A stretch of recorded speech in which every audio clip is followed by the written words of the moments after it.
Thousands of illegal immigrants are sliding into this country, and make no mistake, this is not by Biden error, ignorance, or incompetence. This is by choice. If you don't think this is going to impact you, think again. The show starts now.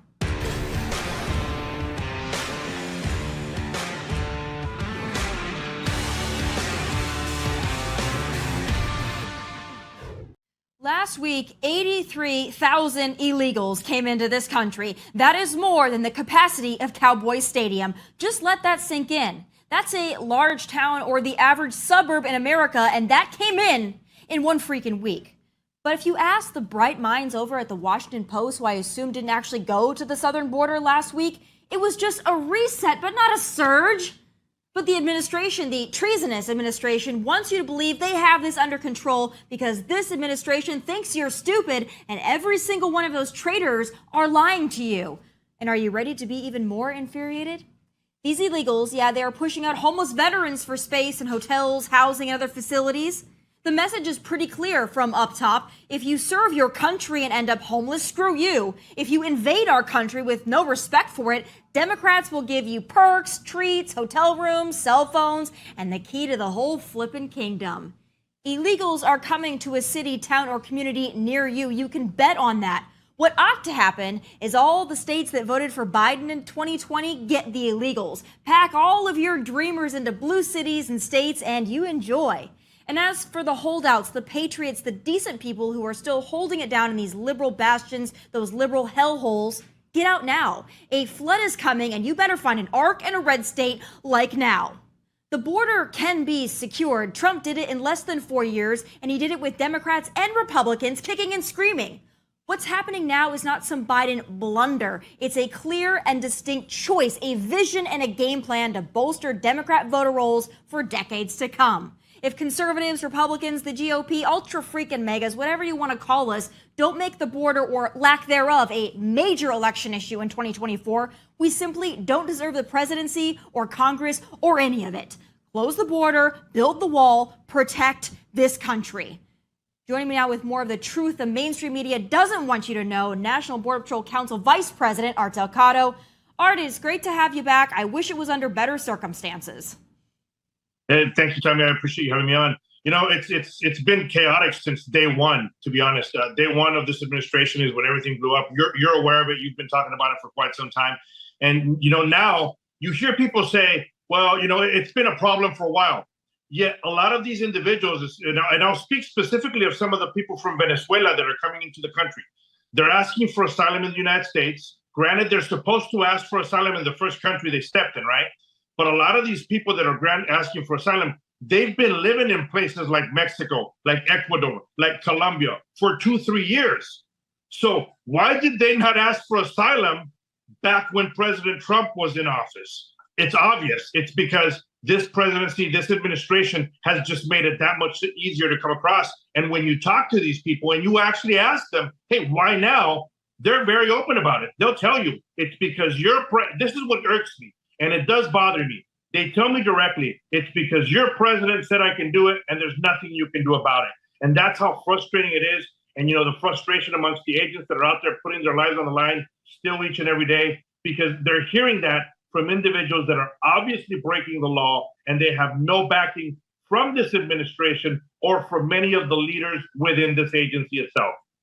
You know, I talked to Brandon Judd last week, and he told me when you have agencies and government filled with activists, this is what you get.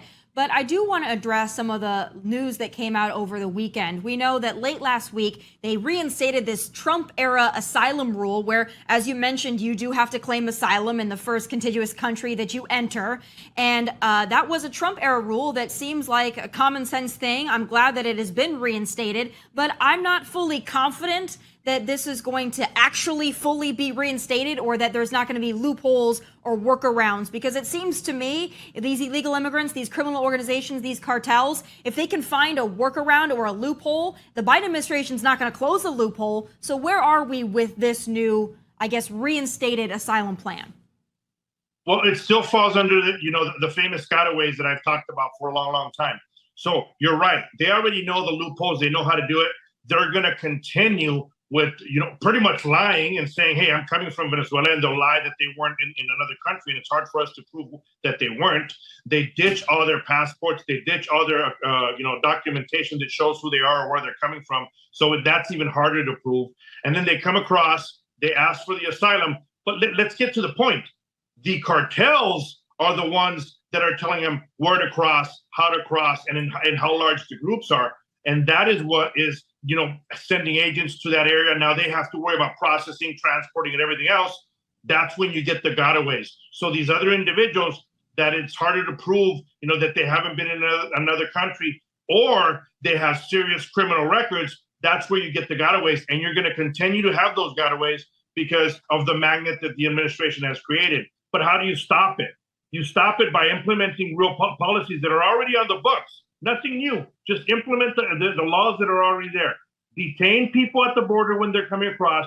Do not release them. Do not just say, hey, here's your court date, which is 5-6 years from now, and let them say, I hope you show up. Can you pinky promise you're going to show up? That's pretty much what they're saying. But they're releasing them. What you do is you detain them, you hold them there. You have immigration judges, you have asylum officers.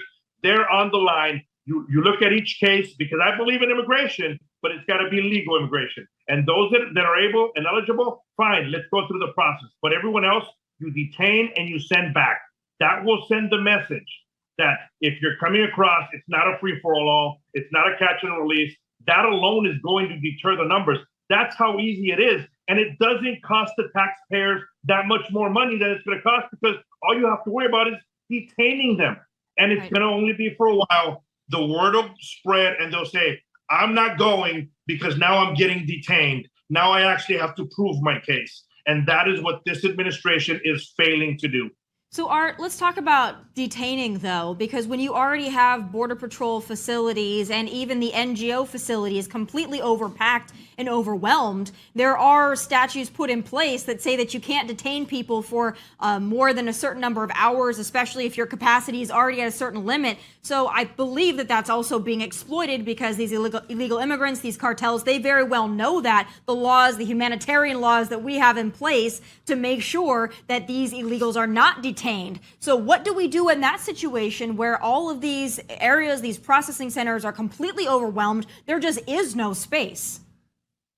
So Tomi, we are talking about, the Flores ruling, which says you can't hold it if they're accompanied by a juvenile for longer than 21 days. Okay. But if you start actually having immigration judges and asylum officers there to look at the case and fast track them, having some of these quick courts that we've had before, or put a lot of people together in the court and actually look at their cases, then that will deter the numbers, because they realize you can get the cases done within those days and then send people back. That'll drop the numbers. But then you have other areas like, in Arizona, which it falls under different rules because there was a lawsuit quite some time ago. They call it the Jane Doe lawsuit. So out in Arizona, you can't detain these people longer than 14 days. But it can be done. You need to have the political will, and you need to have the individuals down there on the line looking at the cases as they're coming through. But obviously, putting the cases up and saying, please show up to court in 5 to 6 years, that's never going to work. You've been down here. You were here during all the scandals when we were having all those unaccompanied juveniles. All those juveniles, and we're going to date ourselves, you and I. All those juveniles are full-grown adults now.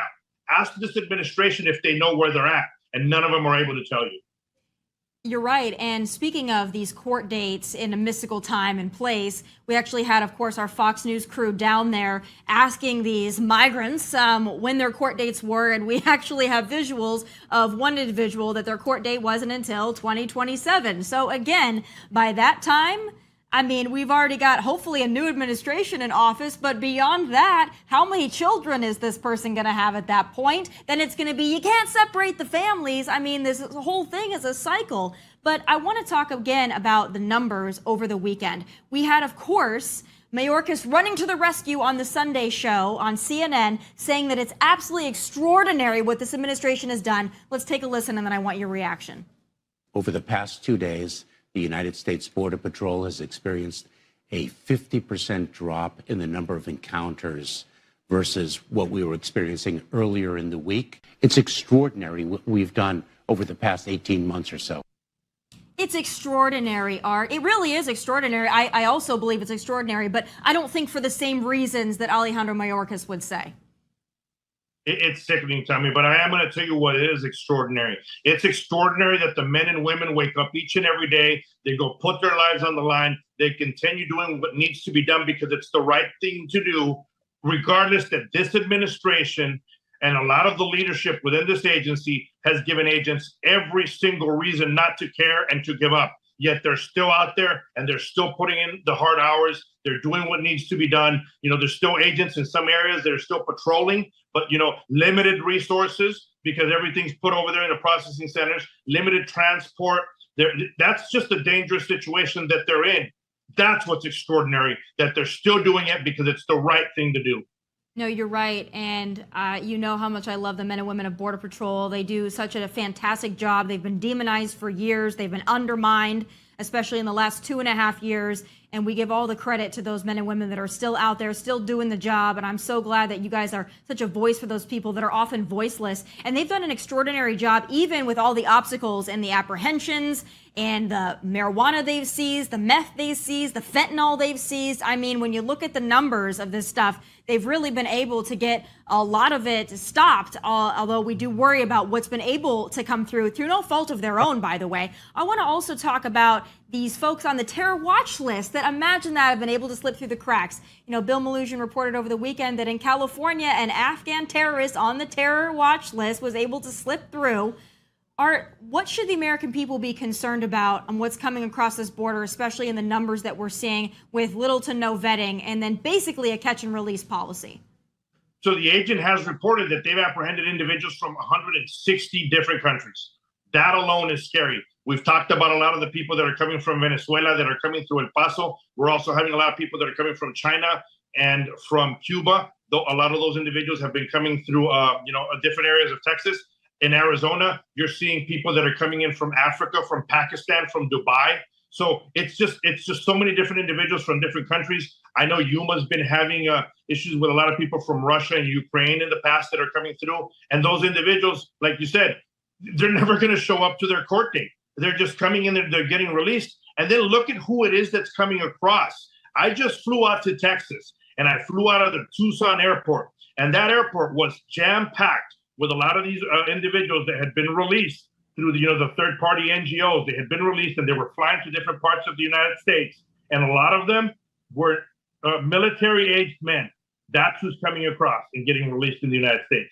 I mean, it's something that's not only just affecting us right now, and we're talking about it, but, unfortunately, we're going to be talking about this for a long time, and this is something that's going to affect many generations. The world that you and I grew up in, that world is no longer going to be in this country because we've allowed this to happen. Yeah, and allowed it to happen, encouraged it to happen, created a magnet for it all to happen. You mentioned before, a lot of these people are ditching their passports and their documents and their records when they come over. So we really have no way of really knowing who a lot of these individuals are. If they have a criminal history, especially if they're a gotaway, we have no clue whatsoever. And what they could do, what they want to do, what they will do, who they're working on behalf of. The left really wants to make this a race issue. And you and I have talked about this before. 50% roughly of our Border Patrol agents are Hispanic, Latino. All right. This has nothing to do with race, especially when you look at all the countries coming in. I don't care if they're coming through and they're looking just like me. If it's a lot of little 5'4" blonde girls coming through, I don't want them coming into my country if they're coming illegally, just point blank. But I think that there needs to also be an emphasis on where we go from here and what's going to happen while this administration is still in office. What do you predict, Art? Look, you hit the nail on the head. It's not a race issue. I say it all the time. Illegal is not a race. I got family that are here that were born in other countries, and they came here and they went through the right process and they did it correctly. The drug dealers that are coming and bringing drugs into the United States, they don't care about race. They just want to sell the drugs to people and make money. They don't care about political parties either. They just want to be able to bring their product and make more money. I think, moving forward, we're going to have a very difficult time until this administration has the political will to stop it and actually do something about it. And they talk about it being humanitarian. There's nothing humanitarian of these individuals turning over their children to drug smugglers, to human smugglers, going through rough terrain, especially now with the summer months that are coming into the United States. And at the same time, they're handing over individuals that are being hidden in trunks of vehicles, going through high-speed chases. what, these drug smugglers have been utilizing now is drug addict drivers, because they realize that once the drug addict ends up into the facilities where they're being detained, they're going through withdrawals. So it's even harder for law enforcement to keep these people here. I'm telling you, it's a complete mess. It's a free-for-all. And these criminal organizations, it's something that's been generation through generation. They've perfected the craft, unfortunately. They know what they're doing, and it's going to continue. We need to put a stop to it. I mean, I don't even know where we go from here, but it's gonna take a lot of people to open up their eyes and realize that you gotta either love this country more than you have idiotic hate for the last administration, because the administration that's in office today is what's ruining our country, and it's not just now. We're gonna suffer for many, many years. Right. This is not something that is easily reversed. I mean, you've got over 6 million that have come in the last 2.5 years. Add that to probably the 20 million that were already here over the last several decades. I mean, you've got a recipe for disaster. But Art, we appreciate you. Please let all the men and women of Border Patrol know that the silent majority has their back. We appreciate them for going out there every day, even when it's not easy, even when they are undermined, and even when they are completely demoralized. We appreciate them, and we certainly hope they get some real leadership in that White House in the next 2 years. Thank you. I appreciate you having me on. Always are. I'll talk to you soon. Still ahead, as Joe Biden declares white supremacy to be our top national security threat, California Governor Newsom walks back his reparations handout. Oh, Larry Elder joins me next. White supremacy, as I did my inaugural address, to single out as the most dangerous terrorist threat to our homeland is white supremacy. And I'm not saying this because I'm at a black HBCU. I say it wherever I go. You heard Joe. Our top terror threat isn't China or Russia or Iran or tens of thousands of unvetted illegals from all parts of the world rushing our border.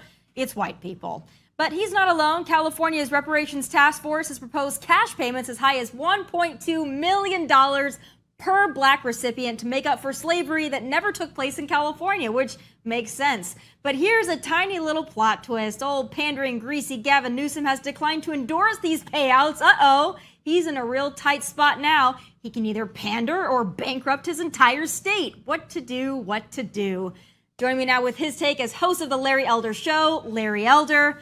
Larry, I know you're still sticking it out in California, and I was just shocked to hear that Gavin is now not really supporting what his own reparations task force put forward. It seems like every month the payout gets a little bigger, but what is Gavin going to do? And Tommy, since the LA Times is calling me the black face of white supremacy, I'm not even sure I qualify. But here's the deal. He had no blooming idea that this task force that he agreed to set up would raid the vault the way they have. $800 billion, $1.2 million for every black resident of California. That's 2.5 times the entire California state budget, which, by the way, is on a $20 to $30 billion deficit. And California is running a $1.5 trillion unfunded pension liability. The money is not there. He had no blooming idea they were going to go this far. And he wants to run for president. He knows he's on the wrong side of this issue. While the majority of blacks support reparations, only 18% of whites do. That's not a formula to become president, and he knows it. Yeah, I mean, I think that's obvious. It sounded really good in 2020 to set up a reparations task force, when everybody was looting things in the name of George Floyd and justice. It sounded really good for Gavin Newsom to put this task force together. But then once they start announcing how high these payments are going to be, I think he's going to put himself in a tight spot. I think he'll back away from it. I think you're right. He's got aspirations for the presidency, I believe, in 2024. But just when you look at California, you mentioned for so many years now, when I lived in California, it was the same thing. Gavin Newsom would bark about the budget surplus and how his state was doing so well. Right. And now there is a budget deficit, and they really want to bankrupt the state in every imaginable way possible while taxing the hell out of residents like you. What's the future of California in the next 1, 2, 3, 4 years? Well, we've lost 500,000 people in the last 2.5, 3 years. People are leaving San Francisco. People are leaving Los Angeles, citing all sorts of things, crime, the high cost of living. The average price of a home here in California, Tommy, is 175% above the national average. And by the way, this reparation task force didn't just stop at the $800 billion in cash payments. They want to eliminate the SAT. They want to reinstate affirmative action, even though Californians voted twice against it, most recently in 2020. They want free health care. They want an apology for slavery. And as you pointed out, California wasn't even a slave state. The whole idea about reparations, to me, is the extraction of money from people who were never slave owners to be given to people who were never slaves. The whole thing is absurd. And look about the way they get around the fact that California was not a slave state by saying, well, it's not about slavery, it's about grievances, it's about redlining and overpopulation in prison and over-policing. Well, you want to play that game, look at the way California treated Chinese people. There were laws that prevented Chinese from competing in certain businesses in the Bay Area. There were laws, believe it or not, on the books that prevented Japanese Americans from purchasing farmland in California. Yet Japanese Americans look at their net household income average is higher than the average household income of the average white person. Chinese Americans have a higher household income than the average white person. How can that be? And the answer is hard work, strong families, and embracing education. That's the formula, not whining and claiming that somebody owes something to you that was not done to you by other people.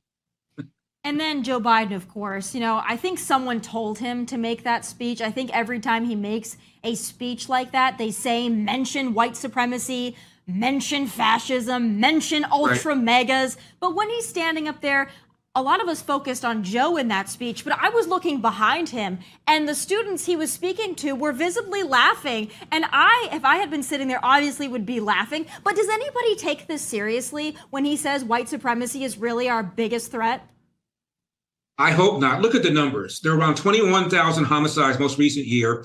Half of those were Black victims. Almost all of those were committed by other Black people. White people, when it comes to homicide, are actually underrepresented. When it comes to serial killing, defined as 2 or more killings interrupted by a cooling period, whites are underrepresented, Blacks are overrepresented. When it comes to mass shooting, same thing, whites are underrepresented, Blacks are overrepresented. When it comes to interracial, Black versus white homicides, and they're rare, but every year about 750, 500 whites are killed by Blacks. Only 250 Blacks are killed by whites, even though whites are, again, 62% of the population. And when you look at non-homicide, violent interracial acts between Blacks and whites, roughly, Tommy, about 400,000 each year. And I'm talking about homicide, attempted homicide, manslaughter, rape, robbery with a weapon, aggravated robbery.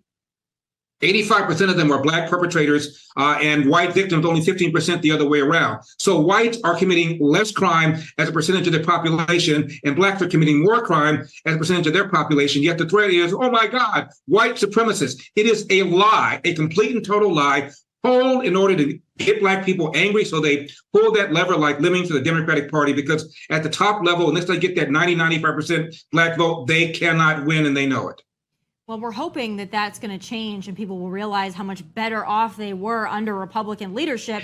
But I want to talk about Chicago as well, because I think this could very well be an election issue heading into 2024. Black residents in Chicago are very angry that illegal immigrants are now taking services and resources from underserved communities. Let's take a listen to these residents. They're pretty fired up. All these resources that have not come to us, now you want to overly compensate for people who never lived here before, and we need to be taken care of first and foremost before anything else happens here. Yeah. Why would any leader put our Black communities already riddled with crime at further risk by placing unvetted non-taxpayers steps away from our seniors, our children, and our homes we've worked so hard on our own to secure? Larry, they make an excellent point here. I don't know if it's going to change the way that they vote, but I think as this illegal immigration crisis worsens and these individuals are going to these blue cities that are already underserved, do you think it's going to make a difference in the hearts and minds?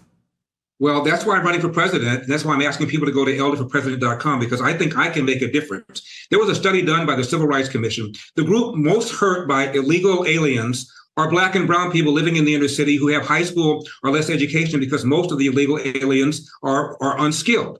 there would be about 1 million more Black people who have jobs, but for illegal alien labor. And illegal alien labor puts downward pressure, Tommy, to the tune of almost $2,000 per year on the average salary of a Black person living in the inner city.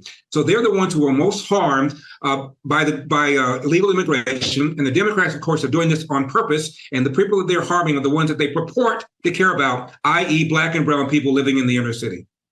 And these communities are already underserved. We talk about education alone. When you've got inner cities that already have packed classrooms, they already struggle to have resources for education and the tools that they need to succeed. And then you bring in all these students that are illegal immigrants that don't speak English and need to be accommodated by a teacher who is bilingual. I mean, then you're really rationing the education for these communities, not just in Chicago, but really in every major urban place. And it's not just Black kids that are going to suffer, it's white kids, it's every kid that's going to suffer in underserved areas. Can you speak to that and help people understand what this is going to do, particularly when it comes to education?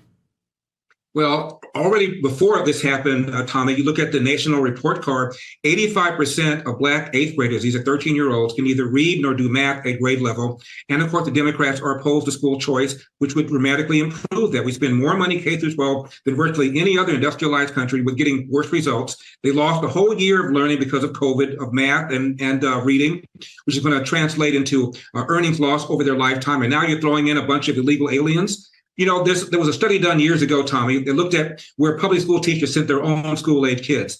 Nationwide, 10% of us send our kids to public school, 6% of Black families.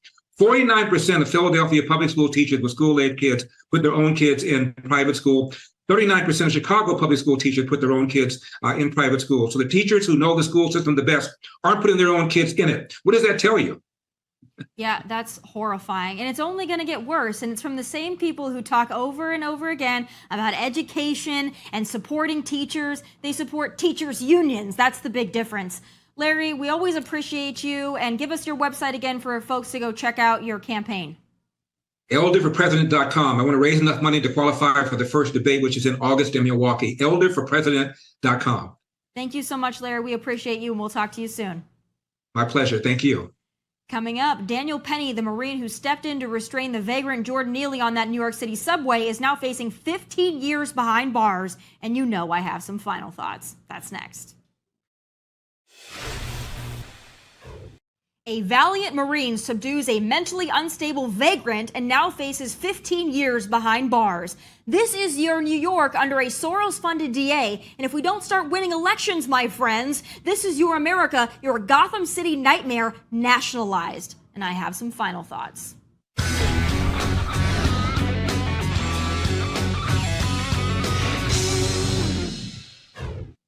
Daniel Penny, the former Marine who stepped in to restrain the violent vagrant Jordan Neely, is now looking down the barrel of 15 years behind bars for manslaughter. He was arraigned last week, put in cuffs, and made to do a humiliating perp walk, though he turned himself in, though he's been cooperated through the whole process, though what he did was in the defense of others. But Manhattan DA Alvin Bragg doesn't care. He's not a guardian of the law. He's an activist installed in his position by George Soros. Nothing more, nothing less. He doesn't make moves based on law. He makes moves based on the mob. And once again, the mob wins. And Jordan Neely's family, well, they hope to turn his death into dollar signs. No one on that train asked Jordan, what's wrong? How can I help you? He was choked to death instead. So for everybody saying, I've been on the train and I've been afraid before, and I can't tell you what I would have done in that situation, I'm going to tell you. Ask how you can help. Please. No one said, here you are, sir. Let me meet your need or help you in a situation or give a word of encouragement. So should Daniel Penny be charged with manslaughter? Absolutely. Because he acted with indifference. He didn't care about Jordan, he cared about himself. Jordan Neely was a vagrant living on the streets. Where was his family then? Now they care? Convenient, that's real convenient. Neely has been struggling for years, has been mentally ill for years, and violent for years, and this time it caught up to him. Did he deserve to die? No. But are subway passengers and good and decent people supposed to give a mentally ill man spouting death threats the benefit of the doubt? Should Daniel Penny have sat his happy ass down and waited for Neely to punch an elderly woman again or kidnap a child again? If Bragg did his job, New York City residents wouldn't be put in this situation in the first place. But Bragg is sending a message loud and clear. Do not mess with his mayhem. Do not question the lawless hellhole he's created.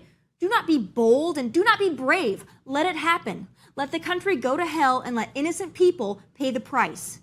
These liberals want men to devolve into purse-holding cowards. They want you all emasculated and neutered because real men are the last remaining barrier these communists must eliminate in their quest to destroy everything around us.